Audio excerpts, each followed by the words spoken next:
Hi friends, welcome to our channel. ఈరోజు మనం సైకాలజీలో వికాసంలోని వివిధ అంశాలు అనే టాపిక్ గురించి తెలుసుకుందాం. అంటే ఒక వ్యక్తి జీవిత కాలాన్ని ఎన్ని దశలుగా విభజించు అనే టాపిక్ గురించి ఈరోజు మనం తెలుసుకుందాం. సో వ్యక్తి జీవిత కాలాన్ని 10 దశలుగా విభజించిన వారు ఎలిజబెత్ హార్లాక్. ఎలిజబెత్ హార్లాక్ అనే శాస్త్రవేత్త వ్యక్తి జీవిత కాలాన్ని ఎన్ని దశలుగా విభజించాడు? 10 దశలుగా విభజించాడు.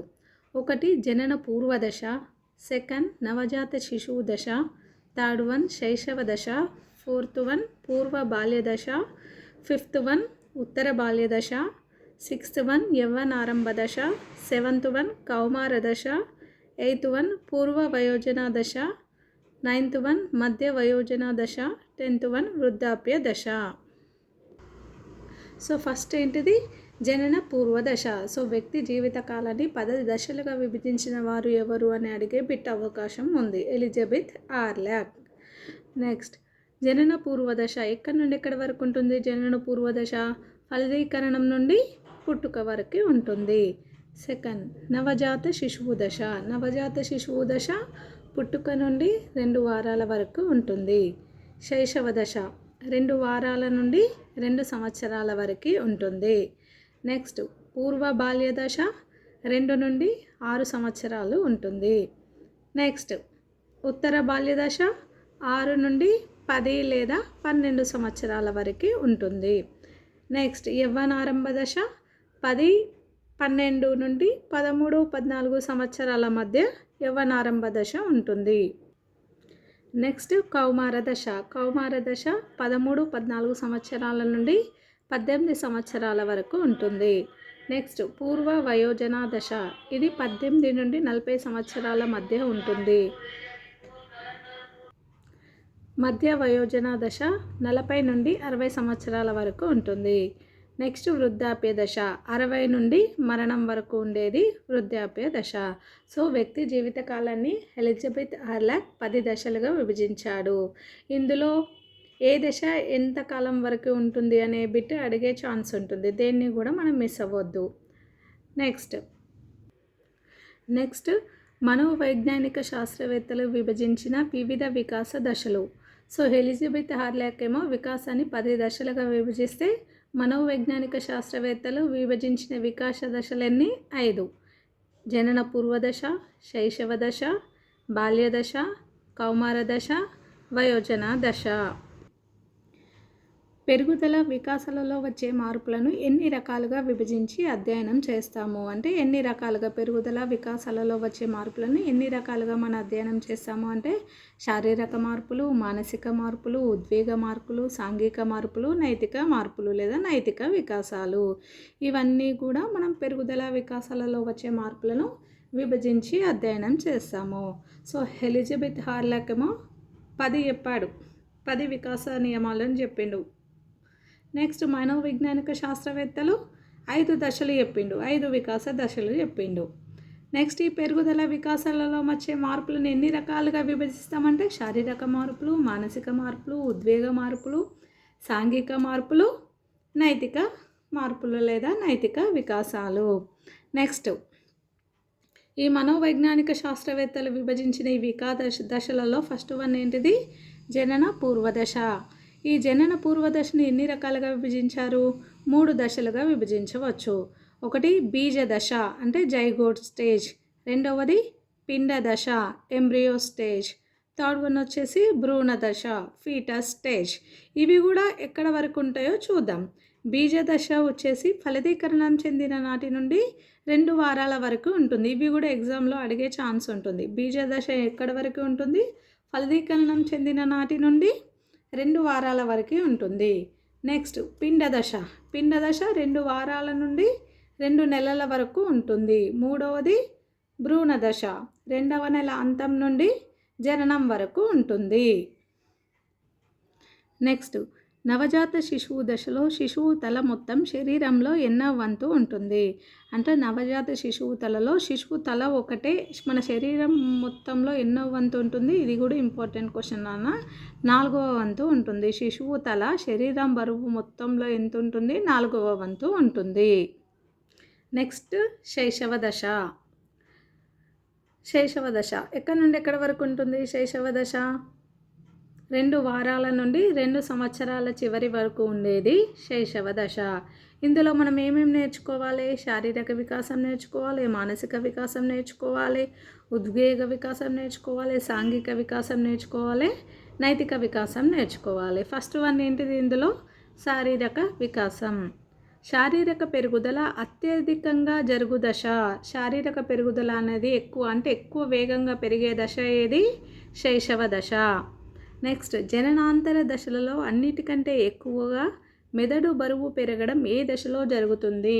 మెదడు అన్ని స్టేజ్లో కూడా మెదడు పెరగడం అనేది ఏ స్టేజ్లో ఎక్కువగా ఉంటుంది? శైశవ దశలో ఎక్కువగా ఉంటుంది. నెక్స్ట్, సాధారణంగా నవజాత శిశువు 18 నుండి 20 అంగుళాల పొడవు, 6 నుండి 8 పౌండ్ల బరువు ఉంటుంది. మామూలుగా పుట్టగానే బేబీ ఎంత ఉంటుందంటే నవజాత శిశువు 18 నుండి 20 అంగుళాల పొడవు ఉంటుంది, 6 నుండి 8 పౌండ్ల బరువు వరకు ఉంటుంది. ఇది ఇంపార్టెంట్ నాన్న. పుట్టుకతోనే అభివృద్ధి చెంది ఉండే జ్ఞానేంద్రియం. అంటే మన పుట్టగానే కంప్లీట్గా అభివృద్ధి అయ్యేది ఏంటిది? చర్మం. ఇది చాలాసార్లు అడిగాడు క్వశ్చన్. పుట్టుకతోనే అభివృద్ధి చెంది ఉండే జ్ఞానేంద్రియం చర్మం. శిశువులో మొదటగా వికాసం చెందే జ్ఞానేంద్రియ సామర్థ్యం స్పర్శ. పుట్టుకతోనే అభివృద్ధి చెందే జ్ఞానేంద్రియం ఏంటిది? చర్మం అయినప్పుడు శిశువులో మొదటగా వికాసం చెందే జ్ఞానేంద్రియ సామర్థ్యం ఏమవుతుంది? స్పర్శ అవుతుంది. నెక్స్ట్, శిశువు పుట్టే సమయానికి అత్యల్పంగా అభివృద్ధి చెందిన జ్ఞానేంద్రియ సామర్థ్యం దృష్టి. అంటే కంటి చూపు సరిగ్గా ఉండదు పుట్టగానే. సో అత్యధికంగా ఉన్నది చర్మం, అత్యల్పంగా ఉన్నది దృష్టి. ఇవి ఇంపార్టెంట్ క్వశ్చన్స్ నాన్న. నెక్స్ట్, శైశవ దశలో ఏ గ్రంథి విడుదల చేసే హార్మోన్ల వల్ల శారీరక పెరుగుదల నియంత్రించబడుతుంది? ఆన్సర్ వచ్చేసి పీయూష గ్రంథి. శైశవ దశలో ఏ గ్రంథి విడుదల చేసే హార్మోన్ల వల్ల శారీరక పెరుగుదల నియంత్రించబడుతుంది? పీయూష గ్రంథి. నెక్స్ట్, ప్రశ్నించడం నేర్చుకునే దశ. అంటే అనేక క్వశ్చన్స్ అడుగుతూ ఉంటారు. అడిగే దశ ఏంటిది? శైశవ దశ.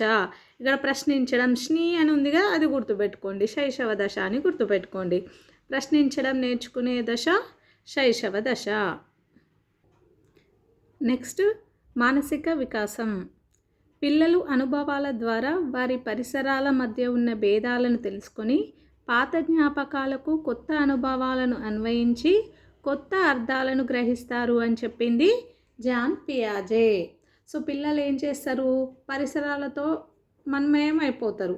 వాటి ద్వారా పాత జ్ఞాపకాలను కొత్త వాటికి అన్వయం చేసి వాటి ద్వారా కొత్త విషయాలను నేర్చుకుంటారు అని చెప్పింది జాన్ పియాజే.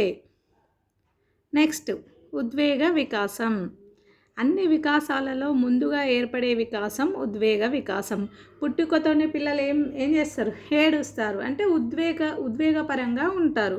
సో అన్ని విషయాలలో కంటే అన్ని వికాసాలలో కంటే ముందుగా ఏర్పడే వికాసం ఉద్వేగ వికాసం.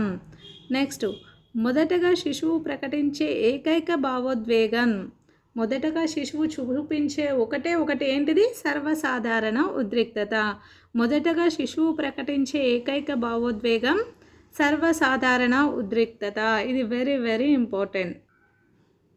నెక్స్ట్, శిశువులో కనిపించే మొట్టమొదటి ఉద్వేగం ఉత్తేజం. మొదటి స్పందన ఏడుపు. ఇది కూడా చాలాసార్లు టెట్లో అడిగాడు. శిశువులో కనిపించే మొట్టమొదటి ఉద్వేగం ఉత్తేజం, మొదటి స్పందన ఏడుపు.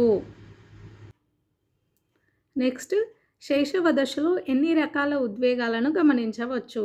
2 రకాలు. అవి అనుకూల ఉద్వేగాలు ఉంటాయి, ప్రతికూల ఉద్వేగాలు కూడా ఉంటాయి. అనుకూల ఉద్వేగాలు అంటే ఏంటి? మనకు అనుకూలంగా ఉండేవి. ఆనందం, సంతోషం అనేవి అనుకూల ఉద్వేగాలు. నెక్స్ట్, ప్రతికూల ఉద్వేగాలు అంటే కోపం, భయం, అసూయ, ద్వేషం. ఇవి కూడా అడిగే ఛాన్స్ ఉంటుంది. అనుకూల ఉద్వేగాలంటే ఆనందం, సంతోషం. ప్రతికూల ఉద్వేగాలంటే కోపం, భయం, అసూయ, ద్వేషం. ఇవన్నీ కూడా ప్రతికూల ఉద్వేగాలు. నెక్స్ట్, నవజాత శిశువు సంతోషం, భయం, కోపం అనే 3 ప్రాథమిక ఉద్వేగాలను వ్యక్తపరుస్తుంది అని తెలిపిన శాస్త్రవేత్త జేబీ వాట్సన్. నవజాత శిశువు ఏం చేస్తుంది?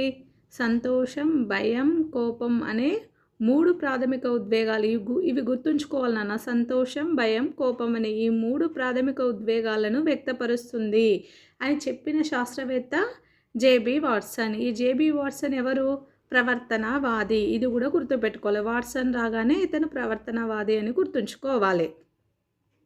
నెక్స్ట్, ఈ 3 ప్రాథమిక ఉద్వేగాలతోనే వ్యక్తుల మిగతా ఉద్వేగాలు ఏర్పడతాయని చెప్పింది జేబీ వాట్సన్. అంటే ఈ సంతోషం, భయం, కోపం అనే ఉద్వేగాలతోనే వ్యక్తుల్లో మిగతా ఉద్వేగాలు కూడా ఏర్పడతాయని చెప్పింది జేబీ వాట్సన్. నెక్స్ట్, సాంఘిక వికాసం. వ్యక్తిగతంగా సాంఘిక సర్దుబాటుల పరంగా క్లిష్టమైన దశ, అంటే వ్యక్తిగతంగా అయినా సాంఘిక సర్దుబాటుల పరంగా అయినా క్లిష్టమైన దశ ఏంటిది? శైశవ దశ. ఏ దశలో శిశువుకు నైతిక విలువలు కేవలం తన స్వంత ఆనందానికి, బాధకు మాత్రమే పరిమితం? అంటే శైశవ దశలో. అంటే ఇప్పుడు ఏదైనా కావాలి అంటాడు, తనకు నచ్చినట్టే ఉండడానికి ప్రయత్నిస్తాడు కానీ ఇతరులు చెప్పింది వినడానికి ప్రయత్నిస్తారా చిన్నపిల్లలు? వినరు. కాబట్టి ఏ దశలో శిశువుకు నైతిక విలువలు కేవలం తన స్వంత ఆనందానికి, బాధకు మాత్రమే పరిమితం అవుతాయి? శైశవ దశలో. జీవితానికి పునాది ఏర్పరిచే దశ శైశవ దశ. రోగాలు వచ్చే దశ నార్సిజం, అంటే సెల్ఫ్ లవ్, తనను తానే ప్రేమించుకోవడం అనే లక్షణం కనబడే దశ శైశవ దశ. ఇది చాలాసార్లు అడిగాడు నాన్న క్వశ్చన్. నార్సిజం, సెల్ఫ్ లవ్ అనే లక్షణం కనబడే దశ శైశవ దశ. నెక్స్ట్, పాలదంతాలు ప్రారంభమయ్యే దశ శైశవ దశ. శిశు మరణాలు ఎక్కువగా సంభవించే దశ కూడా శైశవ దశ. తల్లిపాలు కాకుండా ప్రత్యామ్నాయ ఆహారం తీసుకునే దశ కూడా శైశవ దశ. నైతిక వికాసం ప్రారంభం కాని దశ శైశవ దశ. ఏకాంత క్రీడలు, ఇది ఇంపార్టెంట్. ఏకాంతర క్రీడలు అంటే తను తానే ఆడుకుంటాడు, ఒక్కడే కూర్చొని ఆడుకోవడం. ఏకాంతర క్రీడలు ఆడే దశ శైశవ దశ. శైశవ దశ పూర్తయ్యేసరికి 20 పాల దంతాలలో ఎన్ని దంతాలు వస్తాయి అంటే 16 దంతాలు వస్తాయి. నెక్స్ట్, బాల్యదశ. బాల్యదశ ఎన్ని రకాలు? పూర్వ బాల్యదశ, ఉత్తర బాల్యదశ. ఈ వీడియో నెక్స్ట్ క్లాస్లో, ఈ టాపిక్ నెక్స్ట్ క్లాస్లో నేర్చుకుందాం. ఈ వీడియో కనుక మీకు నచ్చినట్లయితే లైక్ చేయండి, షేర్ చేయండి అండ్ సబ్స్క్రైబ్ చేయండి. Thanks for watching.